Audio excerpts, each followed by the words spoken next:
కార్యాలయానికి కనీసం కలర్ కూడా మారలే.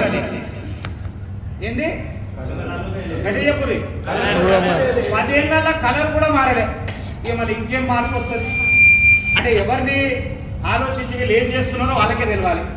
నేను అనేది ఒకటే, సరే మన కుటుంబ పెద్ద ఎవరైతే ఉన్నాడో ఆయన సమర్థవంతంగా చేసిన అనుకోని ఇంకొక ఆయన క్యాప్టెన్షిప్ ఆలోచించాడు.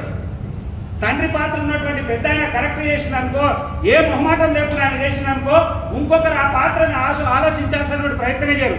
ఎప్పుడైతే తండ్రి అసమర్థుడైతే ఆ ఇంట్లో ఉన్న పెద్ద కొడుకు లేదా 2వ ఆయన లేదా 3వ ఆయన లాస్ట్కు 5వ ఆయన సమర్థుడు అంటే ఎవరో ఒకరు కానీ ఆ కుటుంబాన్ని కాపాడుతుంటారు, ఆ కుటుంబాన్ని నిర్వహిస్తుంటారు.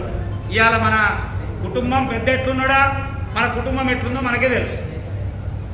20 ఏళ్ళ నుంచి అన్నం, 15 సంవత్సరాల నుంచి కొట్లాడుతున్నాం. తెలంగాణ ఉద్యమం వచ్చినప్పటి నుంచి కొట్లాడుతున్నాం. ఆర్యవైశ్య కార్పొరేషన్ అని అది నిన్ననో మొన్ననో ఇప్పుడు వచ్చినట్టు ప్రభుత్వం ఇచ్చింది. దానికి కూడా నిధులు ఇస్తారా ఇయ్యదా, ఏది మాట్లాడాలో ఒక బలమైనటువంటి వ్యవస్థను ఏర్పాటు కావాలి. కానీ ఇలా బలహీనమైనటువంటి వ్యవస్థ ఏదైనా ఉందంటే మన వైశ్యుల వ్యవస్థనే ఉంది. మనం అడిగే పరిస్థితులు లేవు, మనం మాట్లాడే పరిస్థితులు లేవు. నిజంగా చెప్తాం, దీనికి కారణం ఎవరో కాదు, మనమే. మనం ఎప్పుడు అడగం, మనం అడగము. మాట్లాడినప్పుడు ఎట్లుంటది, అధికారమే ఉండదు మనకు.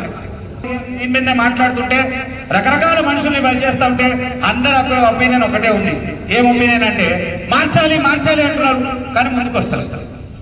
నాకు 100 మంది ఫోన్లు చేశారు, కానీ పరిస్థితి చూస్తే విచిత్రంగా ఉంది. నిర్వహించుకున్నటువంటి వ్యక్తుల్ని మీరు ఎందుకు ఖండించారు?